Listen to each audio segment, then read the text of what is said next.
My dear students, इसके पहले आपने मुद्रास्फीति की परिभाषा, मुद्रास्फीति का अर्थ पढ़ लिया।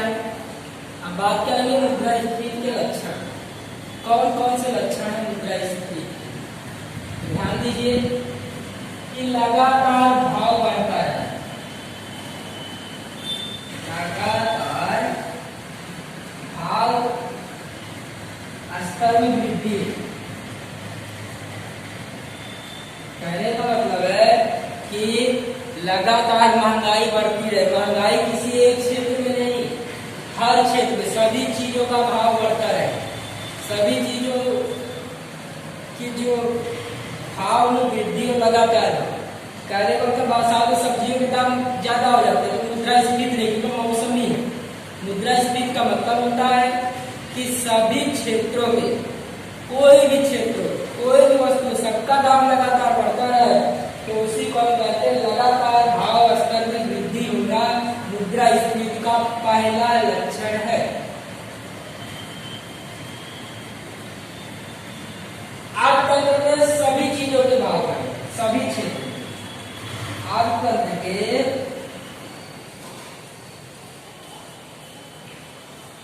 सभी क्षेत्रों में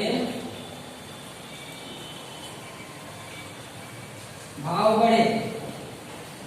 अर्थतंत्र कितने क्षेत्र है? कृषि क्षेत्र है, औद्योगिक क्षेत्र है, कृषि क्षेत्र है अर्थतंत्र के अंदर, कृषि, औद्योगिक और सेवा। अर्थतंत्र के 3 क्षेत्र है। कहने का मतलब है कि अनाज, सब्जियों के दाम बढ़ते हैं, कपड़े वगैरह के दाम बढ़ते रहे, जूते वगैरह के दाम बढ़ते रहे तो औद्योगिक क्षेत्र का है। किराया भाड़ा वगैरह बढ़ता है, डॉक्टर की फीस वगैरह बढ़ती है। तो अर्थतंत्र के सभी क्षेत्र, कृषि क्षेत्र में, औद्योगिक क्षेत्र में और सेवा क्षेत्र में, तीनों क्षेत्र में लगातार भाव बढ़ता रहे, ये मुद्रास्फीति का लक्षण है। तीसरा, अगर सभी लोगों के पास रोजगार है, पूर्ण रोजगार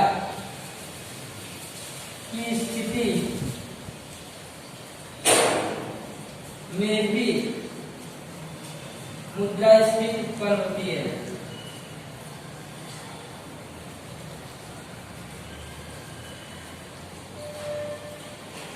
पूर्ण रोजगार की उपस्थिति मुद्रास्फीति उत्पन्न होती है। कहने का मतलब है जब सभी लोगों के पास काम होगा तो सभी की मांग होगी, यानी जब सभी लोग काम करेंगे सभी लोग की डिमांड होगी। कहने का मतलब है कि अगर अधिक से अधिक लोगों के पास रोजगार होता है तो उनकी खरीदने की क्षमता बढ़ जाती है। जब किसी वस्तु खरीदने की क्षमता बढ़ जाती है तो वस्तु की डिमांड बढ़ती है, और डिमांड बढ़ती है। अगर सप्लाई कम रहे डिमांड की तुलना में, अगर मांग की तुलना में पूर्ति कम रहे तो क्या होगा? वस्तु के दाम बढ़ जाए। कहने का मतलब है कि मान लीजिए कि एक नया मॉडल का मोबाइल आया है और सभी लोग काम कर रहे हैं, सभी के पास पैसे, ठीक है, तो मोबाइल का 100 पीस है लेकिन डिमांड कितनी है? 200 पीस की। तो क्या होगा? जो लोग पैसा होता है अगर ऊंचे दाम पे खरीदते, इससे क्या होता है? इससे क्या होता है? भाव वृद्धि होती है, यानी पूर्ण रोजगार की स्थिति में भी मुद्रास्फीति उत्पन्न होती है। अब चौथा बात करते हैं स्टूडेंट, चौथा क्या है तो ध्यान दीजिएगा आप लोग। 4 नंबर क्या है मैं आपको बताता हूं कि चौथा जो है मुद्रा का मूल्य घटता है। मुद्रा का मूल्य घटता है। मुद्रा का मूल्य घटता है, इसका मतलब क्या है? पहले आप 100 रुपए में 2 लीटर केरोसिन लेते थे। कितना? 2 लीटर केरोसिन लेते थे। आज आपको 100 रुपए में 2 लीटर केरोसिन मिलेगा? नहीं मिलेगा। इससे क्या हुआ है कि उस 100 रुपए की क्षमता घट गई है। किसको खरीदेंगे? केरोसिन को खरीदेंगे। कहने का मतलब है कि अगर मान लीजिए पहले आपको 500 रुपए में 5 किलो दाल मिलती थी, आज मिलती है? नहीं मिलती। क्यों? आज आपको 4 किलो मिल रहा है, यानी कि रुपए की खरीदने की क्षमता घट गई है। पहला क्या है, पिछले के लगातार भाव बढ़े, आज तक के सभी क्षेत्रों में भाव बढ़े, पूर्ण रोजगार मुद्रास्फीति से मैंने समझाया मुद्रा का मूल्य क्या होता है, घटता है। अब बात करते हैं मुद्रास्फीति के कारणों की। ये स्टूडेंट कौन कौन से ऐसे कारण हैं जिनके कारण मुद्रास्फीति सर्जित होती है। चलिए अब हम उन कारणों को समझने का प्रयास करेंगे। एक मिनट पहले आप लक्षण में कुछ और भी ऐड कर दीजिए। चलिए मैं क्लियर करता हूँ दोस्तों, लक्षण में और ऐड कर लीजिए। चलिए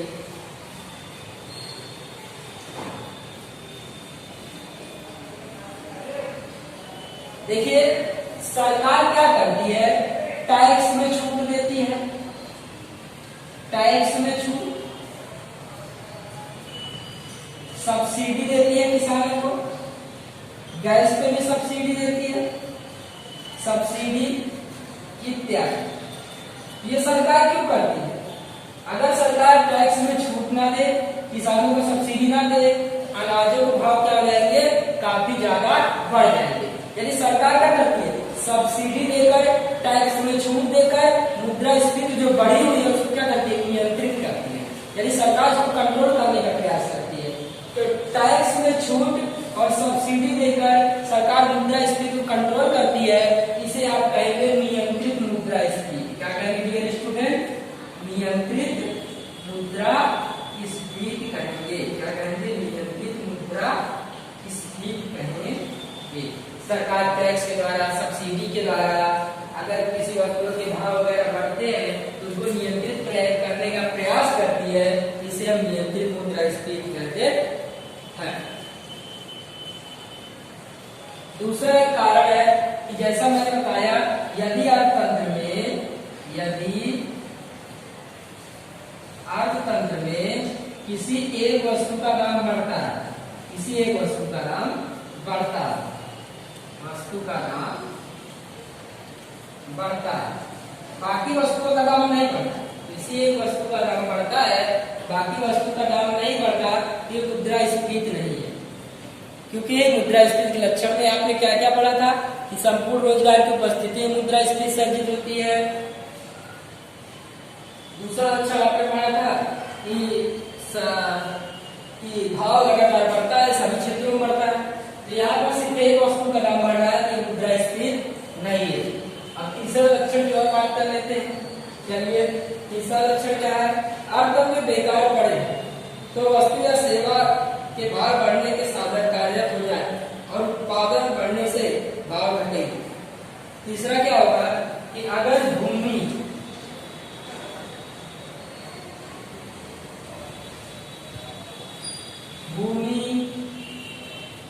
पूंजी, श्रम, नियोजन या उत्पादन के 4 साधन जानते हैं। अगर ये कुछ बेकार पड़े हैं, अगर इनका उपयोग कर लिया जाए तो क्या होगा, हमारा उत्पादन बढ़ जाएगा, और उत्पादन बढ़ेगा तो क्या होगा, भाव घटेगा। ये आपका और था।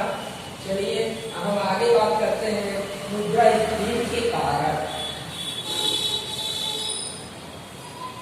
कौन कौन से कारण हैं जिनके कारण मुद्रास्फीति सर्जित होती है। चलिए अब हम देखते हैं। मुद्रास्फीति के 2 कारण हैं, मांग में वृद्धि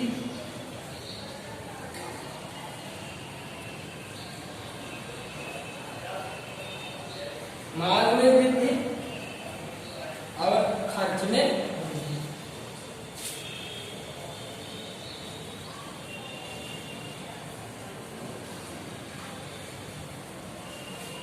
मांग में वृद्धि, खर्च में वृद्धि। तो हम बात करते हैं इसमें से पहले प्रकार, मांग में वृद्धि कारण। इसके कितने प्रकार हैं? तो पहला, मुद्रा की आपूर्ति में वृद्धि, मुद्रा की आपूर्ति में वृद्धि। 2 कारण है, पूर्ति में वृद्धि, खर्च में वृद्धि। तो पहला आप जान गए, क्या जाने कि मांग में वृद्धि में पहला क्या है, मुद्रा की आपूर्ति में वृद्धि, सरकार की, दूसरा इसी में मांग में सरकार की सार्वजनिक खर्च में वृद्धि, सार्वजनिक खर्च में वृद्धि, तीसरा है आपका जनसंख्या वृद्धि। यह मांग में वृद्धि की बात कर रहे हैं, ध्यान दीजिएगा, जनसंख्या में वृद्धि। आपने मुद्रास्फीति के कितने कारण जाने, दो कारण जाने, मांग में वृद्धि और खर्च में वृद्धि। अब मांग में वृद्धि के तीन प्रकार है, मुद्रा की आपूर्ति में वृद्धि, सरकार के सार्वजनिक खर्च में वृद्धि, जनसंख्या में वृद्धि। चलिए एक एक उठाकर समझने का प्रयास करें।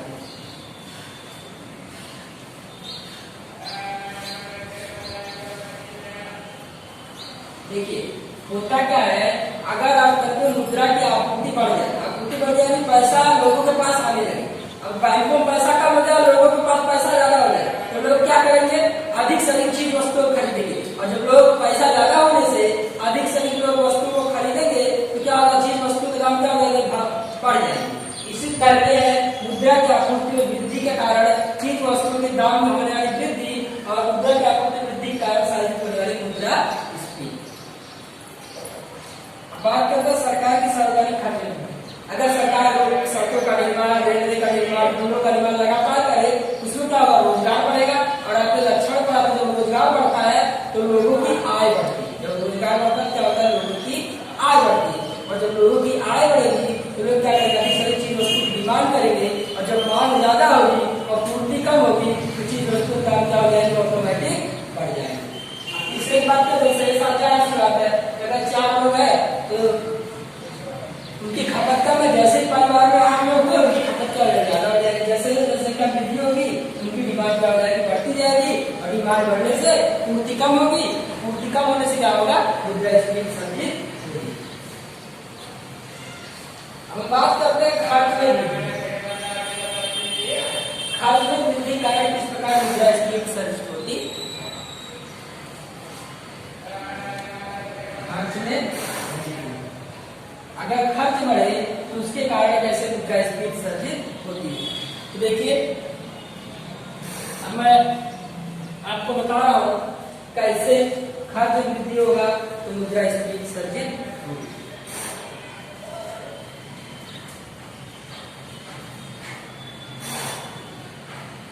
देखिए बहुत सारे अर्थशास्त्री ऐसा मानते हैं कि अगर मांग ज्यादा हो, मांग ज्यादा हो और इसके अनुपात में पूर्ति कम, पूर्ति कम, क्या होता है, डिमांड ज्यादा सप्लाई कम, डिमांड और सप्लाई चेन को अगर सुधार लिया जाए तो हर सेक्टर में हम सुधार सकते हैं। कहने का मतलब ये है कि लगातार अगर मांग बढ़ रही है हमें उसकी पूर्ति भी करनी पड़ेगी। हम मांग कैसे बढ़ती है, मैंने आपको 3 कारण बताए थे, जनसंख्या में होने वाली वृद्धि के कारण, लोगों की आय अधिक होने के कारण, सरकार के खर्च में वृद्धि कारण मांग सर्जित होती है। अगर सरकार में पूर्ति ना बढ़े तो क्या होगा, खर्च में वृद्धि होगी और क्या होगा, मुद्रास्फीति सर्जित होगी।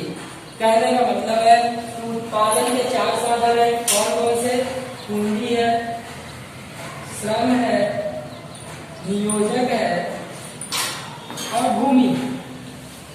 देखिए अगर कोई घर बना रहा है, अगर जमीन का भाव महंगा हो जाएगा तो क्या होगा, उसको चीजें महंगी मिलेंगी। कहने का मतलब है कि अगर मैं एक फैक्ट्री की बात करता हूँ, एक एग्जाम्पल देते हैं यहाँ पर, कपड़ा की कोई फैक्ट्री है, कपड़ा की फैक्ट्री है, अगर कच्चे कपड़े का यानी कपास का दाम बढ़ जाए, पहले कपास का दाम 250 रुपया था, अगर कपास 500 हो जाए तो क्या होगा, धीरे धीरे कपड़े का दाम निकाल जाएगा, बढ़ जाएगा। यानी इस प्रकार से अगर खर्च में वृद्धि होती है, अगर लागत खर्च बढ़ता है तो जो विक्रय मूल्य होगा वो किसी भी वस्तु का ऑटोमेटिक क्या हो जाएगा, बढ़ जाएगा। मेरे स्टूडेंट आपको यहाँ समझ में आया होगा। अब ये 2 कारण तो आपने देख लिए, अब अन्य कारणों पर हम चर्चा करेंगे। कौन कौन से अन्य कारण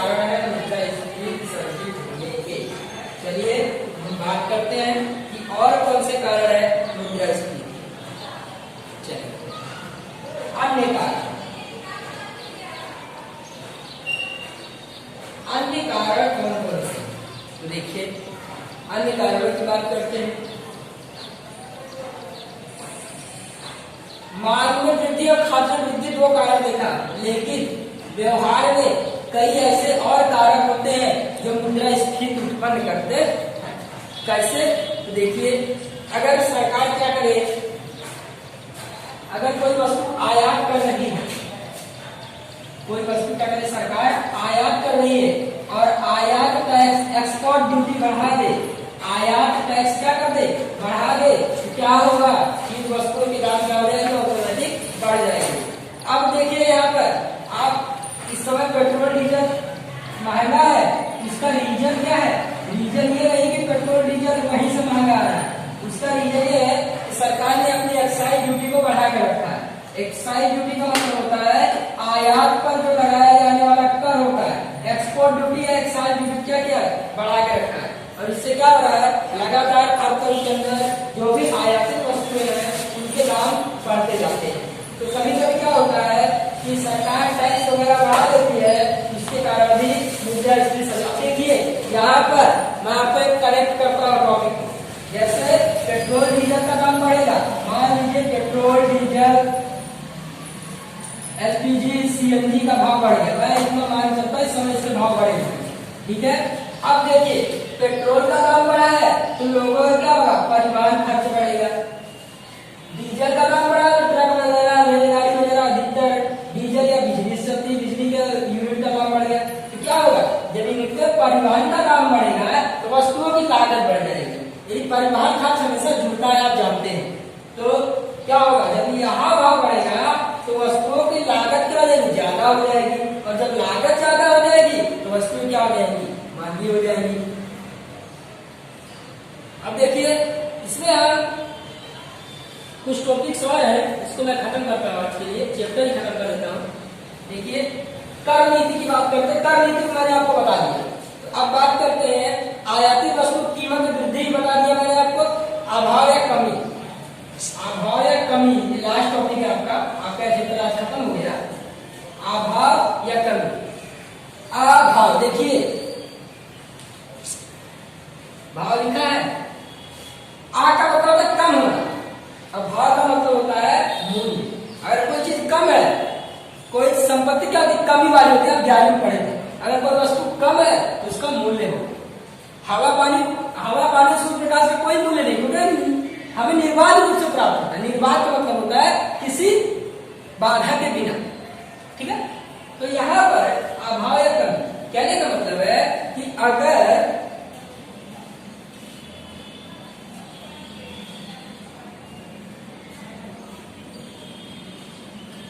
जब कच्चे माल की, बिजली की इत्यादि की कमी होती है तो क्या होता है, भाव में वृद्धि होती है। और उत्पादन प्रक्रिया में शामिल किसी भी बात की व्यापक दीर्घकालीन कमी मुद्रास्फीति के कारण, उत्पादन 4 साल का पड़ा है, भूमि पूंजी श्रम नियोजक, इसमें से कोई एक बढ़े, श्रमिक का मान लीजिए वेतन ही बढ़ा दिया जाए तो जो कारखाना है, जो उत्पादन इकाई वो क्या करेगी, श्रमिक का वेतन बढ़ाने के लिए अपने चीजों का दाम क्या कर देगी, बढ़ा देगी। उम्मीद है ये चैप्टर आपको समझ में आया होगा। Thank you very much. आज के लिए चैप्टर आपका खत्म हो गया है और आप उम्मीद है इसका एक्सरसाइज करें।